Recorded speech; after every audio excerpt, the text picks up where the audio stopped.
গীতায় আমাদের ঠাকুরের মূর্তি বসানো হয়েছিল, আর সেই মূর্তির পাশে জায়গা রয়েছে, অর্থাৎ আমাদের জন্য যেটুকু জায়গা তার পাশেই আম্বেদকরকে বসানো হবে, সেটা নিয়েও নাকি কারুর মতবিরোধ আমার কানে এসছিল। কিন্তু এসে দেখলাম আমাদের গুরুচারিয়ে নয়, কেননা সেই জায়গা আসনেই রাখা হচ্ছে, তাতেও বাধা। তাহলে এই বাধাটা কেন? এই বাধাটা কোন মানসিকতা থেকে? এটা হলো জাতি ক্রোধ, জাতির ভালো চায় না যারা, যারা ভারতীয় সমাজে নিপীড়িত মানুষকে, যারা নির্যাতিত শ্রেণীর মানুষকে ভালোবাসে না। আমি একটি কথাই বললাম, সবাই যে ভালোবাসেন না, সবাই যে আমাদের উন্নতিতে একেবারে ফেটে পড়েন না, ভেতরে চলে মস্ত যন্ত্রণা। সেই যন্ত্রণার বহিঃপ্রকাশ ঘটে যে যেন তেন প্রকারেণ তাদের মহাপুরুষকে, তাদের ভগবানকে বসতে দেব না, তার জন্য এই ব্যবস্থা হয়। কিন্তু আজকে ভেবে দেখুন, হরিচাঁদ গুরুচাঁদ বাবা সাহেব আম্বেদকরের দর্শন কোন বিশেষ জাতির জন্য নয়, সমস্ত মানব জাতির জন্য, সমস্ত মানব সভ্যতার জন্য হরিচাঁদ গুরুচাঁদ আম্বেদকরের দর্শন। আমি সেই কথাগুলোই সংক্ষেপে একটু বলবো। যারা বিরোধিতা করেন, আজকে যারা ভাবেন যে আমরা উচ্চ বর্গের মানুষ, সেই উচ্চ বর্গের মানুষ কি উপকৃত নয়? বাবা গুরুচাঁদের মাধ্যমে, বাবা হরিচাঁদের মাধ্যমে, বাবা সাহেব আম্বেদকরের মাধ্যমে আজকে সেই জায়গাটা বলবো। এক নারী ব্রহ্মচারী সচ্চরিত্র রবে হরিচাঁদ ঠাকুর যখন কলকাতা কেন্দ্রিক রেনেসাঁসের ফলে সতীদাহ প্রথা নিবারণ হলো, বহু বিবাহ প্রথা নিবারণ হলো, আইন বেরোলো, কিন্তু সেই আইন মানে না। ওই ইন্দুহাটি মুকসুদপুর থানার মধ্যে সে রমেশচন্দ্র মজুমদারের বাড়ি যেখানে ছিল, সেই জায়গাটার নাম হলো খান্দার পাড়। আমি 22 সালে আমার ছেলেকে নিয়েই গেছিলাম ইন্দুহাটি ওই হাই স্কুলের সামনে বা মাঠে বক্তৃতা করলাম।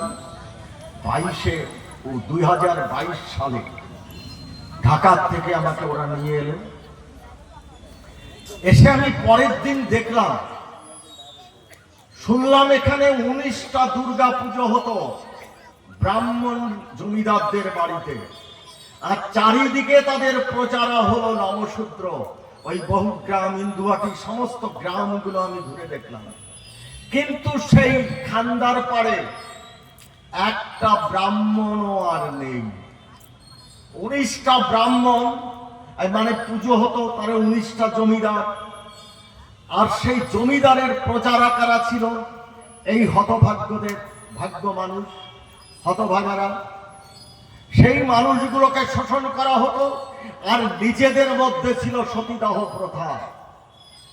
বড় সতী মন্দির এখনো সেই শ্মশানে রয়েছে, তার ফটো আমি তুলে এনেছিলাম।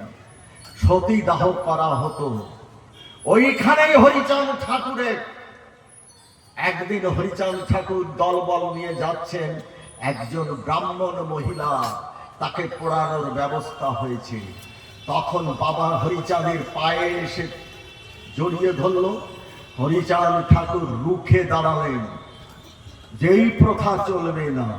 তাহলে আপনারা তো, আমরা গবেষণা করি, আমরা গবেষণায় জানি যে তারা হরিচাঁদ ঠাকুর কি তখন ভেবেছিলেন যে এটা উচ্চ বর্ণের মহিলা, ব্রাহ্মণ মহিলা, ওকে রক্ষা করা দরকার নেই? না, তাহলে হরিচাঁদ ঠাকুরের যে বাণী এক নারী ব্রহ্মচারী সচ্চরিত্র রবে, যেখানে 200টা করে 300টা করে বিয়ে করত কারা? উচ্চবর্ণের মানুষ। তাহলে সেই বাণী মাধ্যমে মানুষ সতর্ক হলো।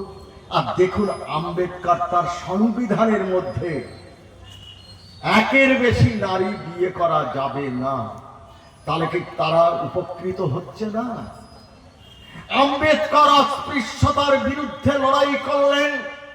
তারও 100 বৎসর আগে বা 150 বৎসর আগে হরিচাঁদ ঠাকুর অস্পৃশ্যতাকে বর্জন করলেন, জাতপাতকে বর্জন করলেন, ব্রাহ্মণ্য কুসংস্কারকে বর্জন করে সকলকেই হরি নামে হরি বলে মাতোয়ারা করলেন। মত্ততা থেকে মতুয়া, অর্থাৎ তারা হরি নামে মাতোয়ারা।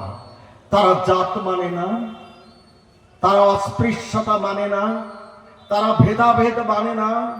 কে মাহিষ্য, কে নাপিত, কে জোলা, কে উচ্চবর্ণ, কে নিম্নবর্ণ, সমস্ত বর্ণের মানুষকে বললেন হরিনাম করো।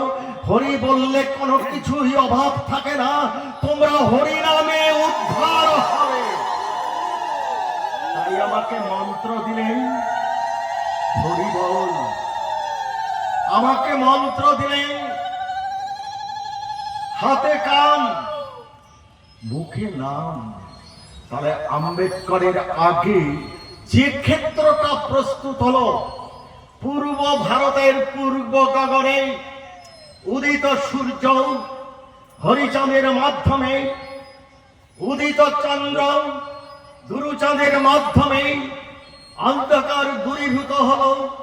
অর্থাৎ সমাজের কুসংস্কার, ব্রাহ্মণিক্যাল সিস্টেমের যে সমস্ত কুপ্রথা, তার থেকে মানুষ বেরিয়ে আসতে লাগলেন। সেই বেরিয়ে আসলেন অক্ষয় চক্রবর্তী, নবীন বসু, রসিকলাল সরকার, রাধাচরণ চক্রবর্তী, আমাদের বিশ্বেশ্বর মলঙ্গী, নগেন্দ্রনাথ কর, হরিপাল এবং আরো উচ্চবর্ণের মানুষ তারা বেরিয়ে আসতে লাগলেন। হরিচাঁদের হরিনামে তারা নামাশ্রিত হলেন। তারা ভেদাভেদ, তাহলে সমস্ত জাতি বর্ণ মানুষের মুক্তির জন্য তিনি লড়াই করলেন, মতুয়ারা লড়াই করলেন।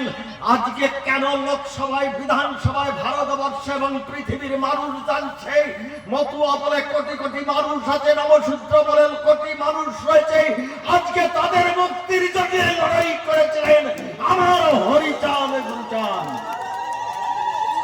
এই জায়গায় আসতে